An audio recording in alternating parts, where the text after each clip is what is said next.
What's going on, guys? It's your boy One2tricks here, and today we're going to be going over Illaoi top.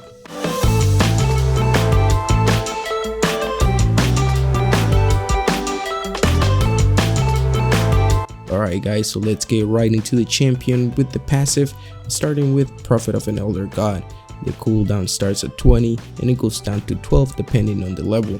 Illaoi draws the presence of her god, spawning a tentacle in nearby terrain every time a target is hit by a harsh lesson or has their spirit pulled by test of spirit.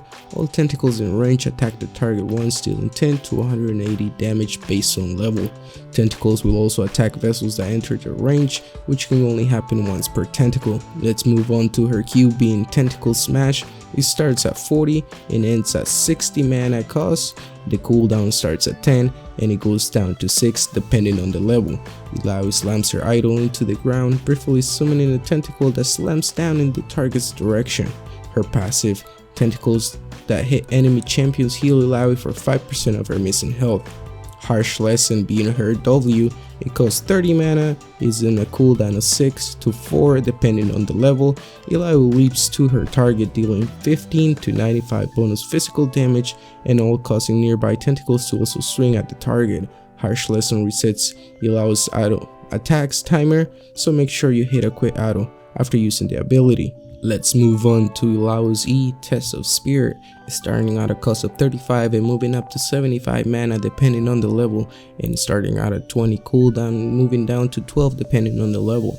Illaoi hurls a tendril forward in a line that stops at the first unit hit. If the unit is a champion, the tendril pulls their spirit, granting true sight of them and placing it in front of her. The spirit is connected to the target by a tether.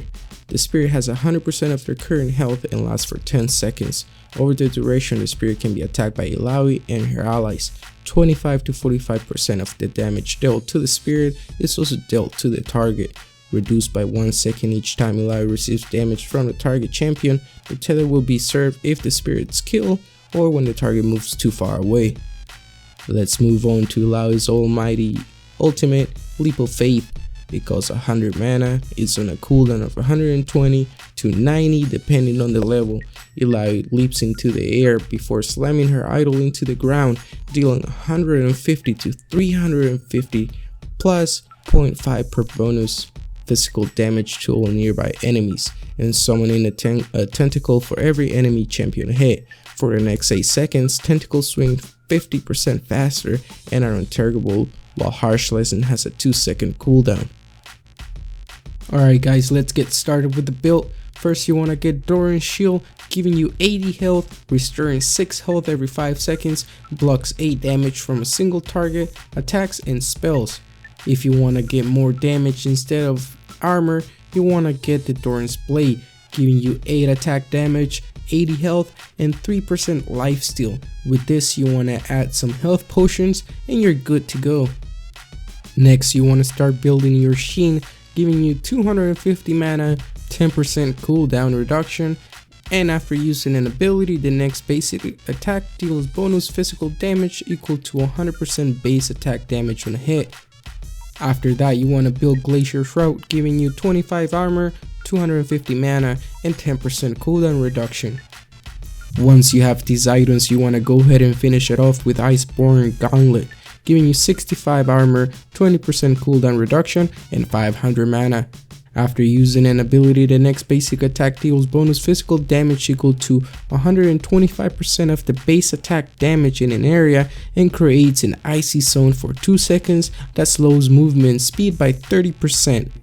Next you want to start building your boots and then upgrading to Mercury's threats, giving you 25 magic resist, 45 movement speed, and reduce the duration of stuns, slows, taunts, fears, silences, blinds, and immobilizes by 20%. If you want to get some armor, instead of getting the magic resist, I suggest getting Ninja Tabi, giving you 30 armor, blocks 10% of the damage from basic attacks, and it gives you 45 movement speed. Next you want to start building off some armor and health by building Randuin's Omen, giving you 450 health, giving you 60 armor, and minus 10% damage taken from critical strikes. The unique passive being Cold Steel, when hit by basic attacks, reduces the attacker's attack speed by 15%. The unique active slows the movement speed of nearby enemies units by 35% for 4 seconds. This is on a 60-second cooldown. The Black Cleaver, if you want to get some damage and some health, you would want to get this. It gives you 300 health, 55 attack damage, and a whopping 20% cooldown reduction. The unique passive dealing physical damage to enemy champions, reducing their armor by 5% for 6 seconds. It stacks up to 6 times, giving you up to 30%. The unique passive dealing physical damage grants 20 movement speed for 2 seconds and assists on cleave enemies, champions, or kills on any unit grants 60 movement speed for 2 seconds instead. Now we have Spirit Visage, giving you 500 health, 70 magic resist, 150 base health regen, and 10% cooldown reduction. Increases all healing received by 20%. And to finish off the build, you want to get Dead Man's Play, giving you 600 health, 50 armor, while moving build stacks of momentum, increasing movement speed by up to 60 at 100 stacks. Momentum quickly decays while under the effects of a stun, taunt, fear, silence, and any other slows. The unique passive, Crushing Blow, basic attacks discharge all momentum, dealing 1 physical damage per 2 stacks. If 100 stacks are discharged, damage is double and the target is slowed by 75%, decaying over 1 second. This build is a mixed build, being that it's good for AD and AP people. If you want an AD only build, I'll have a build on the screen so you guys can see it. Now let's move on to the Masteries and Ruins. For the Ruins, you want to get 9 greater mark of attack damage, 9 greater seal of scaling armor, 2 greater quintessences of movement speed, 9 greater cliff of scaling magic resist, and 1 greater quintessence of attack damage. Here are the Masteries. I'm not going to be going in depth, but I will have the link where you guys can go and check all the Masteries out. Also, I have a link for this build down below so you guys can go check it out. Here's a list of all the champions, ranging from hard to play against and easy to play against. You guys can decide if you want to use Illaoi against these people or not. You want to run flash and teleport, or if you want to do a lot of damage and you're really confident of yourself, you want to run flash and ignite. Alright guys, that's it for this video. Make sure you like, subscribe, and share, and if you guys want to see a certain champion, let me know down below in the comments and I'll try to make a video and post it up as soon as possible. I'll see you guys on my next video.